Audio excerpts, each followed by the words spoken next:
Dzień dobry, ja się nazywam Jan Szkvrňák, teraz pracuję na Uniwersytecie Karola na Wydziale Archeologii, no katedrze archeologii, chociaż jestem historykiem i ostatnio się zajmowałem organizacją služebnou na teréně Čech.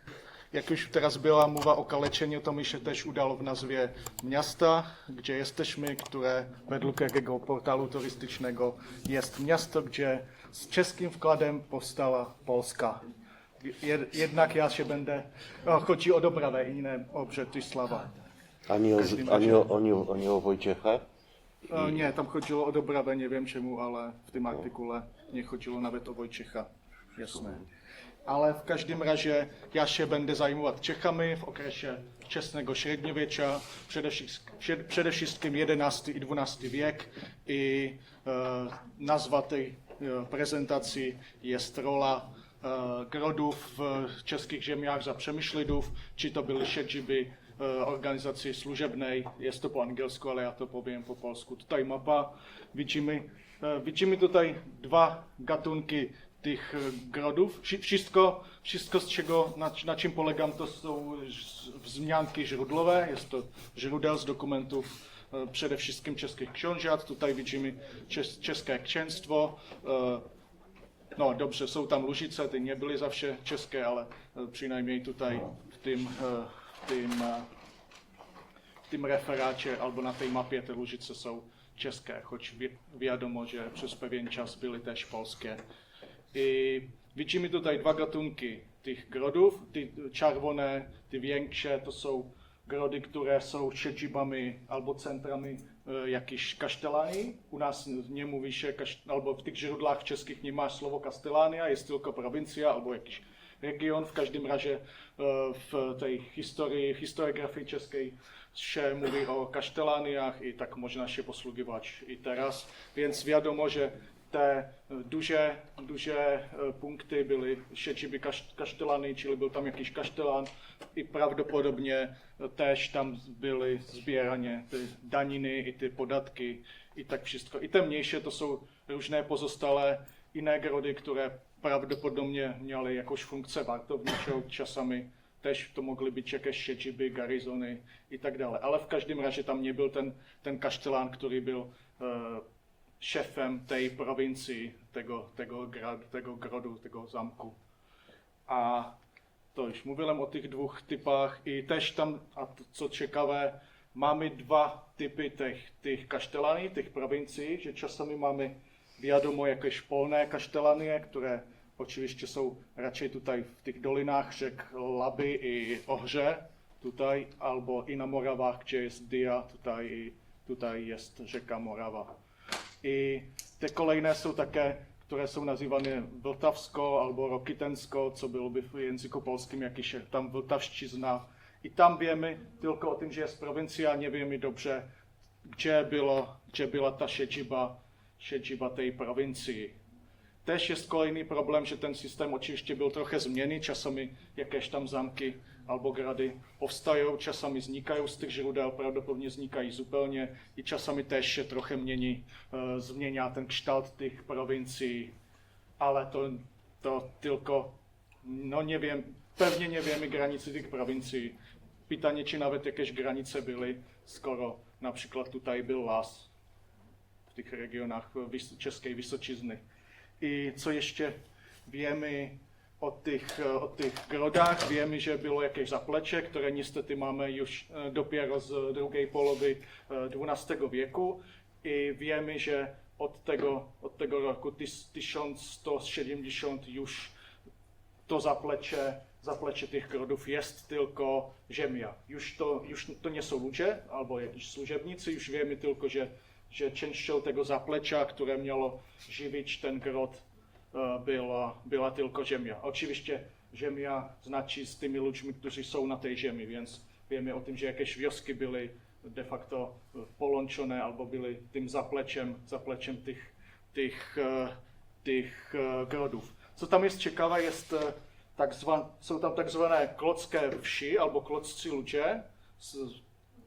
Dotyczy to Klocka w Polsce teraz oczywiście, ale tam jest ciekawe, że zazwyczaj to zaplecze tych zamków co víme z žrudel, bylo celkem blízko těch zámků, ta Žemia. Tutaj v případku těch klotských vší to byly vší, které byly zazvyčaj na záchodě i tutaj byly v tom regioně, te vši, které byly za plečem Klocka, které je tutaj při hranicách s Polským królestwem, albo... Nic nie widać.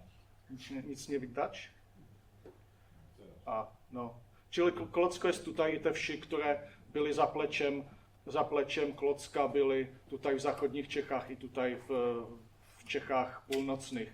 Więc tutaj widzimy taką wyjątkową i dziwną organizację zaplecza tego Klocka, która się rozpadnie w ciągu 10 lat w latach 30.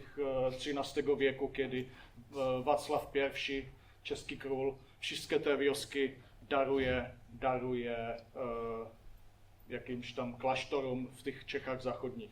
Więc to také jest wyjątkowe, trochę dziwne, trochę podobné może do tych polskich naročníků, którzy też są zupełnie w innych miejscach niż powinni, ale w każdym razie to jest jedno z tych źródeł, które mamy udokumentowane. A ty mówiłem. I też czymś się zajmowałem. W polskiej dyskusji była ta dyskusja między Karolem Modzelewskim a Karolem Bučkem o tym, czy siedzibą albo czy ta organizacja służebna była skierowana wobec grodów albo wobec dworów. I mi się wydaje, że ten dylemat jest przynajmniej w przypadku Czech taki fałszywy, bo te daniny mogly być po prostu skierowane czasami do tych grodów, czasami do tych dworów, zależało od regionu, może od typu tego artykułu, który tam ci ludzie dawali, albo też od pory roka i tak dalej. I też wiemy, że przynajmniej też w przypadku Czechach, że na tych grodach były dwory. I na czele tego dworu był jakiś człowiek, który się nazywał Vilikus. Też wiemy, że tam była jakaś kobieta, która jest w źródłach nazywana Avia. Tłumaczy to się jak baba grodowa, albo coś takiego, która się zajmowała tymi pracami kobiecymi w włókiennictwie i tak dalej. Ale w każdym razie nawet na tych grodach były jakieś dwory. No i później wiemy, że tych dworów też było więcej. Czasami to były chyba takie majątki ziemskie, które produkowaly żywność i były po prostu to takie arealy produkcyjne. Czasami te dwory były do polowania, że ten książę tam przebywał parę dni i polował na dziki, na jelenie i tak dalej. I czasami też wiemy, że na przykład pražský biskup albo proboszcz kapituly Vyšehradskiej też mieli jakieś dwory, które to byly dla nich takie stacje, kiedy oni podróżowali albo po Czechach, albo do na przykład Bawarii, albo do Rzeszy. I też mamy celkem dobrý dokument z lat 40. XI wieku, kiedy mamy opisany jeden z tych dworów, który się dostaje do majątku, do majątku premonstratesów na pražském Strahově. I wiemy, że tam jest podział na tą wioskę i podział na ten dwór. I wiemy, że na tym dworze są jacyś ludzie, którzy są, mamy tutaj jakiś serworum, nie wiemy, niewolnicy. Trudno powiedzieć, co to serworum, to też może znaczyć prawie wszystko z tych zależnych ludzi. Wiemy, że tam byli jakieś pasterze koni, też tam był ktoś, kto produkował buty, był tam kowal i 2 tokarzy. I też wiemy, że kolejnym majątkiem, który był związany z tymi radonicami, byli kolejni ludzie i też pasterzy, tam krów i bydla i też jakaś kobieta i ogrodnik, który się nazywał Gogol. Tady máme mapę. Są to wszystkie grody i wszystkie te dwory. I to też słabo widać. I czasami tutaj są jakieś punkty kolejne i to są ludzie. Ja w sumie będę później operował z 2 pojęciami. Pierwsze pojęcie to są ludzie podarowani. To są ludzie, którzy po prostu należeli najczęściej do księdza i byli podarowani zazwyczaj jakiemuś instytucji kościelnej. I ci podarowani ludzie to są te kropki, te mniejsze, i te większe to są, to tak słabo widać, ale ale ty większe kropky to jsou te grody i dvory, i jest tutaj zawsze krąg 10 km. Więc tutaj całkiem pasuje, że podarowani ludzie są całkiem blisko tych center, albo tych grodów, albo tych dworów. No i drugie pojęcie to są te wsi služebné. To jest, no to o tym teraz mogę powiedzieć, jeszcze tutaj tym. Powiem najpierw jeszcze o tych služebných ludzi, bo i tak služebných wsiach, bo i tak do tego trzeba dojść. I tam chodzi o to, że ta organizacja służebna polega na tym, że są ludzie, którzy mieszkają we wiosce, która jest nazwana według ich profesji. Takže například v piekarách mieszkają piekarze i celem tych piekarzy jest być obsługą i zapleczem tych grodów. Co do tego dotrze trochę później i to jest to gro, ta podstawa tej organizacji służebnej. Ale w każdym razie jeszcze wracając do tych dworców, mamy w języku czeskim, ale w polskim chyba też jest to miejsce, które jest tam jakiś plot i jest umurowane tym plotem, jakąś palisadą i to w Czechách to celkem dobře pasuje, že máme dużo takých tynců, no v Polsce tež znalazłem chyba 6 jest, co dziwne, že tylko w południowej połowie Polski, co znalazłem tylko tak na Wikipedii, więc to tutaj żadna większa nauka nie była. Ale w Czechách to celkem pasuje, že wygląda, že te tynce, že to byly miejsca, gdzie byly jakieś dwory albo jakieś murowanie i tutaj tylko jest różnica, że do roku 1230 są to mają murowane dwory władcy czeskiego i później już po tym roku to wygląda, że już to są jakieś tam mniejsze siedziby możnowladztwa. No też chyba słabo widać. W każdym razie tutaj mamy mnóstwo tynców, ty czarne to są te starsze, prawdopodobnie dwory i tutaj widzimy, że te kolejne punkty czarne to są te wsi služebné i ta červené to jsou také te vši přešedlenče. Například, nevím, Moravany, Vengry, Češe ličí na to, že poprostu z jakiegoś najazdu přiviozono ludzi, których zasiedlono na vlastních terenách, co prawdopodobnie całkiem działa i całkiem chyba pasuje. Tylko później czasami jak to, co się nazywa Niemcy albo Niemcze, albo jakoś tak, to chyba jest związane raczej z kolonizacją niż z atakami na Rzeszę albo z jakimiś tam najazdami. W każdym razie, a tutaj mamy tynce i ty darované ludzie, gdzie to też całkiem dobrze pasuje, że ci darowani ludzie oryginalnie majątek władcy czeskiego są całkiem blisko tym zamkom, więc mogli być częścią tego zaplecza tych zamków albo grodów. I wracając do tej służebnej organizacji, to oryginalnie to jest pomysł Modzelewskiego i Bučka. I w czeskiej historiografii to się pojawiło przez Barbarę Krzemienską, Polkę i jej męża Dušana Třeštíka w latach 60. Też to dosyć mocno polegało na tym, że o dekadę wcześniej powstał słownik etymologiczny českých ziem i przez całe lata 70., 80. de facto do początku milenium ta organizacja služebná byla uvažována, že v Čechách tež dělala, bylo to skritikowane dopiero po 2012 roku przez Libora Jana, później też Davida Kalhouse i księdza Petráčka, który też tak nie zupełnie skrytykował tą teorię, ale trochę mówił więcej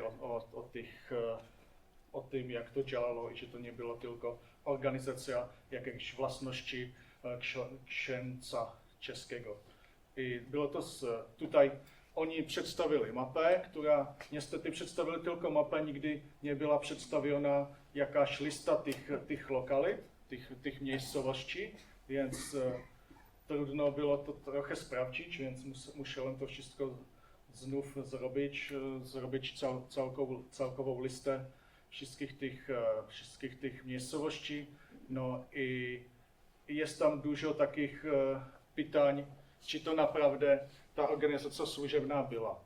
Například jeden z problémů je taky, že ti lidé, kteří jsou podarovaní, vznikají v polově 12. věku z žrudel i vtedy už jak książę albo król robí jakož fundace albo donacie, to už daje žemie i nie ludzi, no oczywiście też z ludźmi, ale zmniej dykcja tych dokumentów już jest taka, że mowa o ziemi i nie o ludzích. Też jest problem, a nie, no. Też jest problem, že nemá té listy, nie jest to pochodzenie zupełnie jasné, jaké bylo pochodzenie tej organizace služebnej. Najpierw u nás się zastanawiano, že to dziedzictwo Wielkich Moraw, później to bylo skrytykované přes węgierskich badaczy, później się zastanawiano, czy to nie jest z karolinskiej Rzeszy, ale tam nic takiego nie za bardzo istnielo. Problem też jest z tą ewidencją, która się pojawia poniekąd później w XII wieku i prawdopodobnie, albo ta teoria mówiła o tym, że ten systém powstał w X wieku, dokumenty mamy przede wszystkim z XII wieku. A w przypadku Czech pasują tylko 4 przypadki tych służebnych ludzi z nazwą tej lokality. Na przykład tutaj to jest takie podwojné, že v Kochovicách v wiosce, która się nazywała Kochowice, byl kuchař, który się nazywał Koch. Więc tutaj prawdopodobnie to było nazwane ta wioska według tego kucharza. Więc w jakimś zakresie ta teoria pasuje, tylko że pasują tylko 4 przypadki, chyba z 400 zmianek o tych podarowanych ludziach. Więc to problematyczne. Kolejne problemy są teraz, którymi się ja zajmowałem, że pierwszy problem, co jest i nie jest problemem, jest taki, że tylko 1/8 tych wiosek jest udokumentowana do XII wieku, co jest raczej problem tej bazy źródlowej. Ale znacznie większy problem jest taki, że ta teoria zakłada, że jak ta organizace powstała w X albo XI wieku, to znaczy, że wszystkie te wioski powinny być w tym starym zasiedleniu, co znaczy, co jest zazwyczaj 400 metrów ponad poziomem morza. I tutaj jest problem, jak pokażę na, no, a to jest to pierwsze, to też słabo widać. Tutaj to będzie widać chyba, nie, no nie.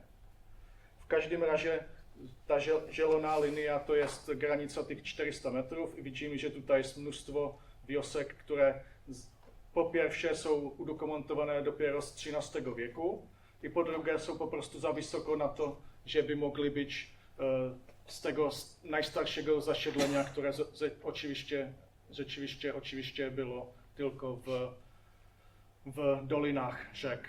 Więc tutaj już to nie pasuje. Przynajmniej 1/3 tych miejscowości po prostu jest zbyt wysoko, żeby była z tego oryginalnego zasiedlenia. Prawdopodobnie to są wioski, które powstały dopiero z kolonizacją w XIII albo XIV wieku, więc nie mogli być częścią tej organizacji służebnej, skoro ta już miała skończyć, miała zniknąć właśnie